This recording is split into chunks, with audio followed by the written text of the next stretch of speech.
2019 में आई Spanish film the platform एक phenomenon थी जिसने पूरी दुनिया की ऑडियंस को और हर एक देश के समाज को इंसानी मानसिकता का वो आईना दिखाया था जैसा न कभी देखा गया था। उसी फिल्म का सीक्वल द प्लेटफॉर्म 2 इस हफ्ते रिलीज होने वाला है, तो चलिए जल्दी से फिल्म का एक ब्रीफ रिकैप कर लेते हैं ताकि दूसरी फिल्म देखने से पहले आपको सारी घटनाएं याद रहें। द प्लेटफॉर्म एक डिस्टोपियन थ्रिलर है जो कि एक वर्टिकल जेल के अंदर सेट है जहां कैदियों को रैंडम फ्लोर्स के अंदर भेजा जाता है। एक खाना ले जाने वाला प्लेटफॉर्म रोज ऊपर से नीचे तक चलता है। हर फ्लोर पर 2 मिनट रुकता है और यह सिस्टम कैदियों की इंसानियत, जीने की क्षमता और उनके एक दूसरे के साथ मिलकर काम करने की चाहत को परखता है। इस फिल्म को गेल्डर गैस्टिलो उरुटिया ने डायरेक्ट किया है जो समाज के भेदभाव, असमानता और इंसानी फितरत की बुरे पहलू पर सवाल उठाते हैं। कहानी की शुरुआत होती है जब कुरिन एक कंक्रीट जेल के कमरे में उठता है जो लेवल 48 पर है। आंख खुलते ही वो हिल जाता है और समझने की कोशिश करता है कि ये जगह क्या है। उसके सामने एक दूसरा कैदी बैठा है जो काफी टाइम से यहाँ पे रह रहा है। दिमागसी उसे इस जेल के बेहतरीन सिस्टम्स के बारे में बताता है जो कि वर्टिकल टावर जैसा है जिसमें कई सारे फ्लोर्स हैं और हर फ्लोर पर 2 कैदियों को रखा गया है। हर रोज एक प्लेटफॉर्म खाना लेकर ऊपर से नीचे तक जाता है। वो उसे बताता है कि प्लेटफॉर्म पर इतना खाना होता है कि अगर सब लोग अपनी जरूरत के हिसाब से ही लें तो सबके लिए ये खाना काफी है। लेकिन दिक्कत ये है कि ऊपर वाले लोग लालच के कारण ज्यादा खाना खाते हैं। इसका मतलब है कि नीचे वाले हैं उनके लिए कुछ बचा ही नहीं रहता। जब तक प्लेटफॉर्म नीचे के फ्लोर्स पर पहुंचता है खाना या तो खत्म हो चुका होता है या फिर बहुत कम बचा होता है। इस वजह से ऊपर वाले लोग खाने पीने को खूब एंजॉय करते हैं और नीचे वाले लोग भूख से तड़पते हैं। कोरिन जो अपनी मर्जी से इस जेल में आया है एक डिप्लोमा के लिए इस सिस्टम से हिला हुआ है। उसने अपने साथ एक डॉन क्विक्टे की कॉपी भी रखी हुई है जो उस आदर्शवाद को भी दिखाता है। साथ ही ये जेल एक ऐसी जगह थी जहाँ पर वो स्मोकिंग का प्रॉब्लम ठीक कर सकता था। कोई भी कैदी खाना स्टॉक नहीं कर सकता। अगर ऐसा कोई करता तो उसके फ्लोर को जला देने वाली टेम्परेचर से उसे टॉर्चर किया जाता। कोरिन को जल्दी पता चल जाता है कि हर महीने कैदियों को रैंडमली नए फ्लोर्स पर भेजा जाता है जो इस सिस्टम को और भी अनप्रेडिक्टेबल और डरावना बना देता है। एक महीना आप टॉप पर हो सकते हो जहाँ खाने की कोई कमी नहीं होती, लेकिन अगले महीने आप नीचे वाले फ्लोर पर जा सकते हो जहाँ भूख से मरना पड़ता है। ये रैंडमनेस कैदियों की लगातार डर और तनाव में रखती है और फिर हमें जीने के लिए कुछ भी करने वाली फितरत को दिखाता है। उसे अपने गुनाहों का प्रायश्चित करने के लिए उसे इस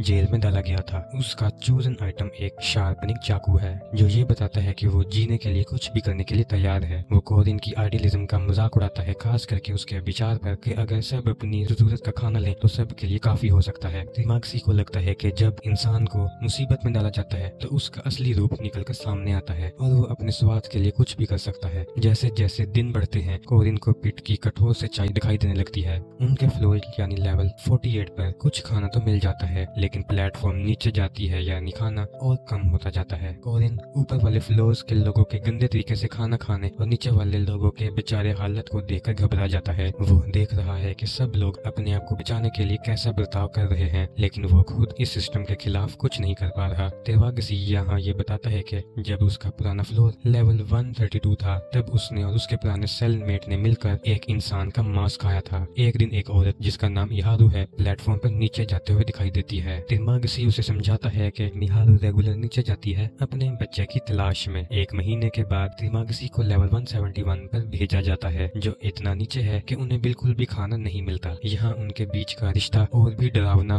रूप लेता है। तेवागसी जो सिर्फ अपनी जान बचाना चाहता है रात को कोरिन को बेड से बांध देता है और डिसाइड करता है कि वो उसका मांस खाएगा ताकि वो जीवित रह सके। उसे लगता है कि यही उसके सर्वाइवल का इकलौता तरीका है और ये बिल्कुल ठीक है। लेकिन इससे पहले कि तेवागसी अपने प्लान को अंजाम दे सके मिहारू प्लेटफॉर्म पर आती है और तेवागसी को मार देती है। फिर कोरिन को आजाद भी कर देती है लेकिन उसे अकेले छोड़कर वापस नीचे भी चली जाती है। कोरिन जिसे पहले कैनिबलिज्म से घिन आती थी अपनी जान बचाने के लिए तेवागसी का मांस खाने पर मजबूर हो जाता है। मिहारू का किरदार कहानी में एक नया पहलू लाता है। वो उम्मीद और पागलपन का एक मिक्स दिखाती है। एक तरफ वो अपने बच्चे की तलाश में इतनी डिटरमिन है जो उसकी उम्मीद और जीने की इच्छा को दिखाता है। दूसरी तरफ उसका वायलेंट बिहेवियर बिना सोचे समझे लोगों को मार देना दिखाता है कि पिट का कितना बुरा असर उसके दिमाग पर हुआ है। उसके बच्चे के वहाँ होने का कोई पक्का सबूत नहीं है लेकिन उसका मिशन उसके पूरे किरदार का एक अहम हिस्सा है। और इनका तेवागसी का मांस खाना एक टर्निंग पॉइंट है। इसी के साथ उसके अंदर एक आखिरी समय तक जीवित रहने का जज्बा जागता है और वो अपने विचारों और मॉरल्स के बीच की दूरी को महसूस करता है। उसका आइडियलिज्म धीरे धीरे टूटने लगता है और अब वो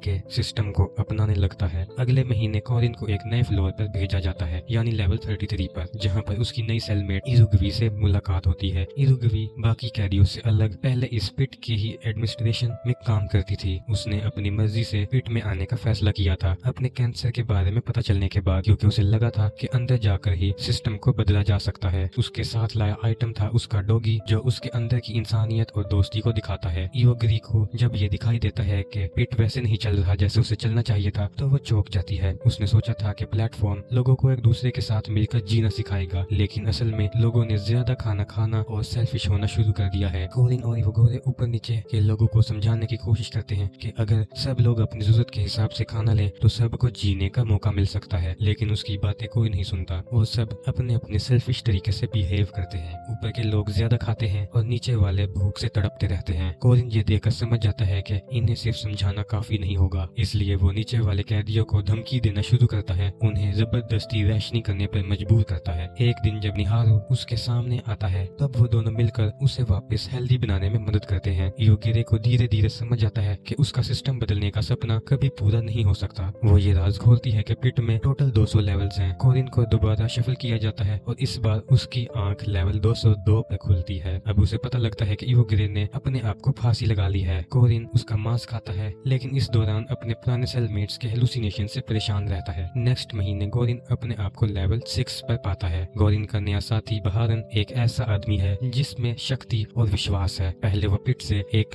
रस्सी का इस्तेमाल करके भागने की कोशिश करता है, लेकिन नाकामयाब हो जाता है। अब दोनों एक नया प्लान बनाते हैं कि वो प्लेटफॉर्म तक नीचे तक जाएंगे और खाना राशन करते हुए नीचे तक पहुंचेंगे। उनका मकसद एक डिश बानागोटा को संभाल कर वापस भेजना है, ताकि एडमिनिस्ट्रेशन को ये मैसेज भेजा जा सके कि इस नर्क जैसी जगह में भी कोऑपरेशन और रिस्ट्रेंट है। नीचे जाते वक्त उन्हें कई भयानक हालात दिखते हैं। कई कैदियों का दिमाग खराब हो चुका है, कुछ इंसानी मांस खाने में लगे हैं और कई लोग मर चुके हैं। जैसे जैसे वो लोग नीचे जाते हैं, पिट की असलियत और भी डरावना रूप ले लेती है। नीचे जाने का सफर और इनके अपने अंदर की कॉन्फ्लिक्ट्स को भी रिप्रेजेंट करता है, जहां उसे अपने लिए गए डिसीजंस के परिणाम समझ आते हैं। भारत एक लड़ाई में घायल हो जाता है, लेकिन दोनों नीचे तक पहुंचते हैं। जब वो लेवल 333 पर पहुंचते हैं, उन्हें एक छोटी लड़की दिखती है जो शायद निहारू की बच्ची है। ये देखकर कोरिन का दिमाग हिल जाता है, क्योंकि एडमिनिस्ट्रेशन कहती थी कि पिट में कोई भी बच्ची नहीं है। इस लड़की का मिलना पिट के सिस्टम के दिखावे को तोड़ देता है। भारत अपने चोटों से मर जाता है और गोरिन उस पैनाकोडा को मैसेज बनाकर भेजने की जगह उस बच्ची को प्लेटफॉर्म पर रखकर ऊपर भेजता है, जो उसके हिसाब सभी को ये मैसेज देगा कि पिट के लोग कोई भी सिस्टम को फॉलो नहीं कर रहे। फिल्म एक एम्बिगियस तरीके से खत्म होती है, जहाँ गोरिन को ये नहीं पता कि उसका मैसेज कभी ऊपर तक पहुँच पाएगा या नहीं। कहानी खत्म होने के बाद में ये सवाल छोड़ती है कि क्या यह सिस्टम कभी भी बदल सकता है या नहीं।